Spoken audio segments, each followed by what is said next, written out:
अस्सलामुअलैकुम वरहमतुल्लाहि वबरकातुहू। साथियों, आज मैं फिर से बात करने वाला हूँ भारत के उन हस्तियों के बारे में, उन मुस्लिम स्वतंत्रता सेनानियों के बारे में जिनके बारे में शायद बहुत कम लोग जानते हैं। जैसा कि आप सब जानते हैं कि अभी देश में मुसलमानों को तरह तरह से प्रताड़ित किया जाता है। उनको हिंदुस्तान में न रहने की नसीहत दी जाती है। तो ऐसे लोगों को हम लोगों को चाहिए कि अपना इतिहास बताकर उनको ये सबक दें, उनको बताएं कि हमारे बुजुर्गों ने, हमारे आलिम दीनों ने इस देश के लिए क्या नहीं किया है। इन जाहिलों को समझाने की ज़रूरत है। तो दोस्तों, आइए हम आज बात करते हैं उस स्वतंत्रता सेनानी के बारे में जिन्होंने देश के लिए अपनी बहुत सारी कुर्बानियां दी। गांधी जी के साथ उन्होंने कदम से कदम मिलाकर चला। ऐसे स्वतंत्रता सेनानी जिनका नाम गफ्फार खान के नाम से हम सब जानते हैं। आज हम उनके बारे में कुछ खास बातें करेंगे। स्वतंत्रता सेनानी की जिन्होंने सीमांत गांधी और बादशाह खान के नाम से भी मशहूर थे। उनको लोग सीमांत गांधी और बादशाह खान कहते थे। वे एक ऐसे नेता थे जिन्होंने हिंसा को नहीं बल्कि सत्य, अहिंसा और इंसानियत को अपना हथियार बनाया। यानी कि उन्होंने कभी किसी से नफरत नहीं की, उन्होंने किसी के बारे में गलत नहीं सोचा। वो हमेशा हिंसा और अहिंसा और इंसानियत को अपना हथियार बनाया। यानी कि वो अच्छे राह को अपनाया, उन्होंने सही इंसानियत को अपनाया और लोगों को सही सलाह दिया। मैं बात करता हूँ कि उन्होंने महात्मा गांधी के सबसे करीबी रहे हैं। कहा जाता है कि अपना पूरा जीवन लोगों की शिक्षा, समाज सुधार और आज़ादी की लड़ाई के लिए समर्पित कर दिए। यानी कि उन्होंने अपने मुल्क के लिए, भारत के लिए अपनी पूरी जिंदगी को कुर्बान कर दिए। आखिरकार उसके बारे में हम क्यों नहीं बात करें।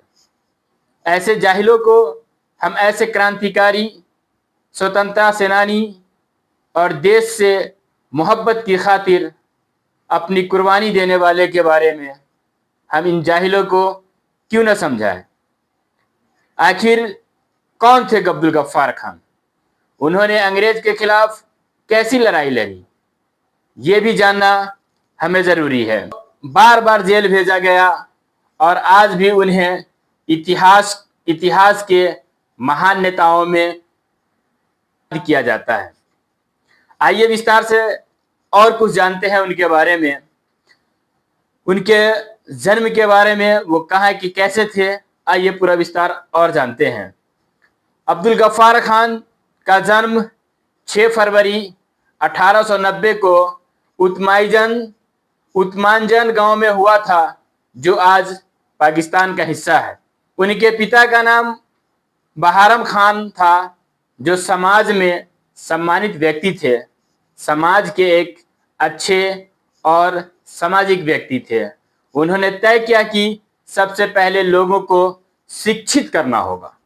बात हकीकत है कि अगर लोग शिक्षित हो जाएंगे तो शायद अंधभक्त नहीं बनेंगे। और शायद वो जो वक्त था उस दौर में और आज के दौर में बहुत अंतर है। तो उन लोगों की जो सोच थी, वो सबसे पहला सोच होता था कि अपने परिवार और अपने समाज को बेहतर बनाने के लिए शिक्षा एक बेहतर रास्ता है। तो उन्होंने शिक्षा सुधार के लिए भी बेहतर काम किया और उनके वालिद मोहतरम ने समाज के लिए बेहतर काम कर रहे थे। समाज सुधार अभियान के तहत गफ्फार खान ने अपने क्षेत्र में कई स्कूल खुलवाने का प्रयास किया। वे लोगों से कहते थे कि शिक्षा की वह ताकत है जो समाज को बदल सकता है। उन्होंने जाति, धर्म और नफरत से ऊपर उठकर इंसानियत का संदेश दिया। उनका मानना था कि बिना शिक्षा के कोई समाज आगे नहीं बढ़ सकता है। बिल्कुल ये हकीकत है और आज हम सबको भी इस बात पर अमल करना चाहिए कि जब आपके अंदर अच्छी शिक्षा होगी, इंसानियत होगी, और इंसानियत कब आएगी? जब बेहतर शिक्षा होगी, जब हम और हमारे बाल बच्चे या हमारी जनरेशन एजुकेटेड होंगे, उनको समाज में कैसे रहना चाहिए, बड़ों का सम्मान कैसे करना चाहिए, एक दूसरे का सम्मान कैसे करना चाहिए, एक दूसरे के जाति और धर्म का सम्मान कैसे करना चाहिए, इसके बारे में जब तक उसे हम तालीम नहीं देंगे तब तक वो सही इंसान नहीं बन पाएगा। आज लोग तरह तरह से मदरसों पर सवाल उठा रहे हैं, लेकिन शायद इन जाहिलों को इस बात का नॉलेज नहीं है कि मदरसा वो जगह है जहां सबसे पहले इंसानियत की बात सिखाई जाती है, सबसे पहले आपसी मोहब्बत की बात सिखाई जाती है, सबसे पहले भाईचारे की बात सिखाई जाती है, और एक दूसरे के साथ, बड़ों के साथ कैसे रहना है, छोटों के साथ कैसे रहना है, अपने बराबरी के साथ कैसे रहना है, गांव समाज के एक अच्छे इंसान के साथ कैसे रहना है, सामाजिक लोगों के साथ कैसे व्यवहार करना है, और एक आलिम दीन के साथ कैसे रहना है, अपने प्रधान के साथ कैसे रहना है, और अपने देश के साथ कैसे रहना है। सबसे पहले इंसानियत ये सिखाई जाती है मदरसों में, लेकिन इन जाहिलों को शायद इस बात की जानकारी नहीं है। मैं कहना चाहता हूं कि कुछ वक्त के लिए अपने बच्चों को मदरसा भेज कर देखो, शायद तुम्हें यह पता चल जाएगा कि वहां क्या सिखाया जाता है। इंसानियत सबसे बड़ी दौलत है और जो सबसे पहले मदरसा में सिखाया जाता है, ना कि तुम्हारे संघीय स्कूलों में। अंग्रेजों के खिलाफ उनका संघर्ष, जिस वजह से ही आज उन्हें भारत याद करता है। जब भारत में अंग्रेजों के खिलाफ स्वतंत्रता आंदोलन तेज हुआ, तब गफ्फार खान भी उसमें शामिल थे। उन्होंने अहिंसा का रास्ता अपनाया। उनका विश्वास था कि हिंसा से केवल विनाश होता है, जबकि अहिंसा स्थानीय परिवर्तन ला सकती है। यानी कि उनका मानना था कि जंग होगा, मारपीट होगी तो सिर्फ नुकसान हो सकता है, लेकिन अगर आपसी भाईचारे के साथ, मोहब्बत के साथ बैठकर अगर बात किया जाए तो शायद कोई बेहतर रास्ता निकल सकता है। तो इसीलिए उन्होंने हिंसा की जगह अहिंसा को स्थानीय परिवर्तन का रास्ता बनाया। यही विचार उन्हें महात्मा गांधी के और करीब ले गया। जब उन्होंने ये ऐसी बात रखी, तब जाकर के वो और महात्मा गांधी जी के जो है ना और करीबी होते गए। तो ऐसे और भी बातें हैं, मैं बताऊंगा, लेकिन इस बीच में हकीकत यही है कि किसी भी चीज़ को अपनाने के लिए ज़रूरी नहीं है कि उसके लिए हम लाठी उठाएं या गोली बंदूक ही चलाएं। मोहब्बत से, भाईचारे से भी बहुत सारे रास्ते को निकाला जा सकता है। बहुत सारे हिंसा को अहिंसा के जरिए तब्दील कर आपसी भाईचारा भी कायम किया जा सकता है। शर्त है कि इसके लिए खुद के अंदर इंसानियत होना ज़रूरी है, खुद के अंदर आपसी मोहब्बत होना ज़रूरी है, और खुद के दिलों में एक दूसरे के लिए नफ़रत न होना चाहिए। तभी ये संभव हो सकता है। उन लोगों के अंदर ऐसा कभी नहीं रहा कि आपसी मोहब्बत और आपसी भाईचारे को खराब करने की सोच रहा हो। हमेशा उन लोगों ने हिंसा को अहिंसा में तब्दील कर और उसका एक बेहतर रास्ता निकालते थे। महात्मा गांधी जी के साथ उनका संबंध, गफ्फार खान और महात्मा गांधी जी के विचारों में गहरी समानता थी। यानी दोनों की विचारधारा, दोनों की सोच, दोनों की समझ एक थी। यही वजह रहा है कि दोनों काफ़ी करीब रहे। दोनों सत्य और अहिंसा और मानवता में विश्वास रखते थे। दोनों हमेशा अच्छी सोच और आपसी बातचीत, आपसी भाईचारा में विचार रखते थे।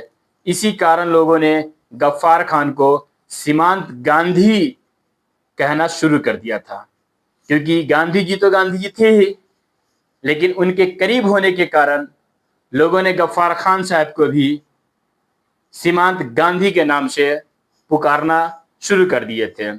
दोनों नेताओं ने मिलकर अंग्रेजी शासन के खिलाफ कई आंदोलन में भाग लिए और जब अंग्रेजों से लड़ने की बात आई तो हमेशा गांधी जी के कदम से कदम मिलाकर चलने में इन्होंने सबसे बड़ा योगदान दिया था। फिर उन्होंने एक आंदोलन के लिए एक संगठन बनाया जिसका नाम था खुदाई खिदमतगार। सन 1929 में गफ्फार खान साहब ने खुदाई खिदमतगार नाम का संगठन बनाया। इस संगठन के सदस्य लाल रंग के कपड़े पहनते थे, इसलिए उन्हें रेड शॉर्ट्स भी कहा जाता था। इस संगठन का उद्देश्य था लोगों की सेवा करना, शिक्षा फैलाना, सामाजिक बुराइयों को दूर करना और अहिंसा तरीके से अंग्रेज का शासन का विनाश करना। यानी उन्होंने एक संगठन तैयार किया, उस संगठन का नाम था खुदाई खिदमतगार, और उसमें जो लोग जितने भी उसके मेंबर्स थे उन सबको लाल कपड़े पहनाया जाता था। इसी वजह से उसे रेड शॉर्ट्स भी कहा जाता था। उस संगठन का उद्देश्य था, उस संगठन की सोच थी और उसका एक विचार था कि लोगों की सेवा करना, शिक्षा फैलाना और अहिंसा के तरीके से अंग्रेजी शासन का विनाश करना। यानी कि लड़ करके नहीं, एक अच्छे दिमाग से, यानी कि लाठी और तलवार से नहीं बल्कि दिमाग से उसको जो है ना अपने देश से भगाना है। इसी सोच के साथ उन्होंने इस संगठन को बनाया था। अब मैं बात करता हूं उनके जेल की कठिनाइयों की। तो अंग्रेज सरकार गफ्फार खान के बढ़ते प्रभाव से डर गई थी। यानी उन्होंने जो अपनी सोच, अपनी विचार से एक अच्छा रास्ता इख्तियार किया और अपने लोगों को संगठित करके अंग्रेजों के खिलाफ लड़ने की कोशिश की, तो इससे जो है ना अंग्रेज डर गए और उन्हें कई बार जेल भेज दिया। उन्होंने अपने जीवन में लगभग 30 वर्ष विभिन्न जेलों में रहे। उन्होंने 30 साल तक कई जेलों में रहे, क्योंकि अंग्रेज उन्हें गिरफ्तार कर उनको अलग अलग तरीके से अलग अलग जेलों में भेज दिया करते थे।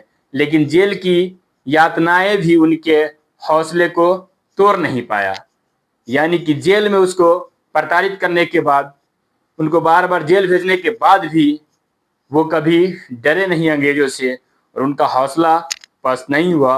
वो हमेशा कहते थे कि सच्चाई और अहिंसा करने वाले को कोई रोक नहीं सकता है। अहिंसा की राह कठिन हो सकती है, लेकिन अंत में जीत उसी की होती है। तो इस तरह से उन्हें आज देश याद करता है। भारत विभाजन जब हुआ पाकिस्तान के द्वारा, तो सन 1947 में भारत का विभाजन हुआ। गफ्फार खान विभाजन के पक्ष में नहीं थे। यानी कि उनका मानना था कि जो आज इंडिया और पाकिस्तान बना हुआ है वो नहीं होना चाहिए, हम एक होकर के रहेंगे। वे चाहते थे कि हिंदू और मुसलमान मिलकर रहे। तो पहले के लोग की भी सोच थी और आज भी बहुत सारे ऐसे लोग हैं जिनकी सोच है कि हिंदू मुस्लिम की एकता, भाईचारा आपसी कायम रहे। लेकिन चंद नेताओं और चंद लोगों की वजह से आज ये आपसी खराब होता जा रहा है। विभाजन के बाद उनका क्षेत्र पाकिस्तान का हिस्सा बन गया। यानी कि जब उनका जन्म जहाँ हुआ था वो हिस्सा, वो जगह पाकिस्तान के हिस्से में गया। इसके बाद भी उन्होंने शांति और भाईचारे का संदेश देना नहीं छोड़ा।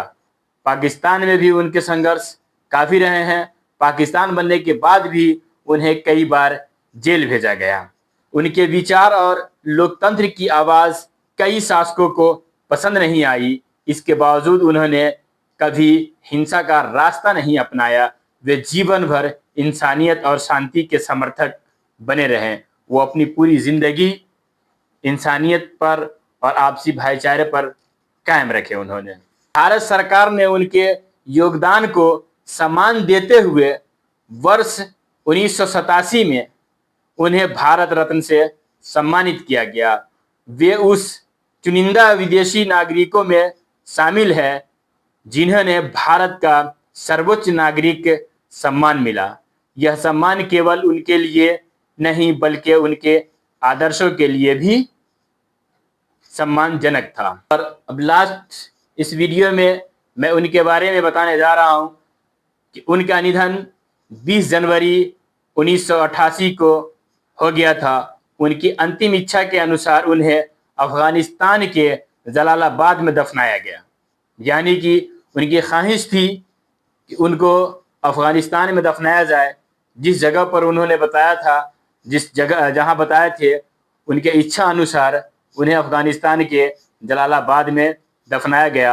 उनके अंतिम संस्कार के दौरान युद्धग्रस्त क्षेत्र में भी स्थानीय युद्ध विराम किया गया ताकि लोग उन्हें श्रद्धांजलि दे सके। यानी कि जब उनका इंतकाल हुआ और जहां उनको दफन करना था उस जगह पर भी युद्ध चल रहा था, उस वक्त लड़ाई जारी थी। लेकिन जब उनको दफनाने का वक्त आया तो उस युद्ध को रोक दिया गया ताकि के लोग उनके जनाजे में शामिल हो सके। यह उनके प्रति सम्मान का एक अनोखा उदाहरण माना जाता है। इस तरह से हम लोगों को उनसे बहुत कुछ सीखने की ज़रूरत है और अपने देशवासियों को, अपने भारतवासियों को भी समझाने की और उनको ज्ञान देने की ज़रूरत है कि आखिर ऐसे ऐसे क्रांतिकारी, ऐसे ऐसे भारत रत्न और स्वतंत्रता सेनानी, फ्रीडम फाइटर हमारे देश में रहे हैं जिन्होंने देश के लिए हर संभव बेहतर सोच रखा है। ये वही मुसलमान हैं जिसको आज देश के लोग तरह तरह से प्रताड़ित कर रहे हैं कि मुसलमान ऐसे है, मुसलमान वैसे है, लेकिन ये भी मुसलमान ही थे और आज उन्हीं के वंश है जो उस देश में है। तो इनसे हम लोगों को और इन जाहिलों को सीखने की ज़रूरत है जो आज मुसलमानों को प्रताड़ित कर रहे हैं, मुसलमानों को तरह तरह से जो है ना उनके ऊपर तरह तरह के इल्ज़ाम लगा रहे हैं और उनको देश में न रहने और दूसरे देश जाने की सलाह देते हैं। तो उनसे बहुत ऐसी चीज़ें हैं जो सीखने की ज़रूरत है और ये वही सीखेंगे जिनके जहन में देश प्रेम होगा, आपसी भाईचारा होगा, आपसी मोहब्बत होगा और इंसानियत भरा होगा। तो अब्दुल गफ्फार खान साहब से ये सीखना चाहिए कि शिक्षा सबसे बड़ी ताकत है। धर्म से पहले इंसानियत आती है।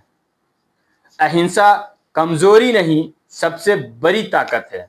यानी कि अगर आप किसी से बैठकर बात करना चाहते हो, अगर किसी से आपकी लफड़ा है, अब आप उनको कहते हैं कि भैया आकर के बैठ के बात कीजिए, तो उसको कभी भी अपनी कमजोरी नहीं समझना चाहिए, बल्कि वो सबसे बड़ी ताकत होती है।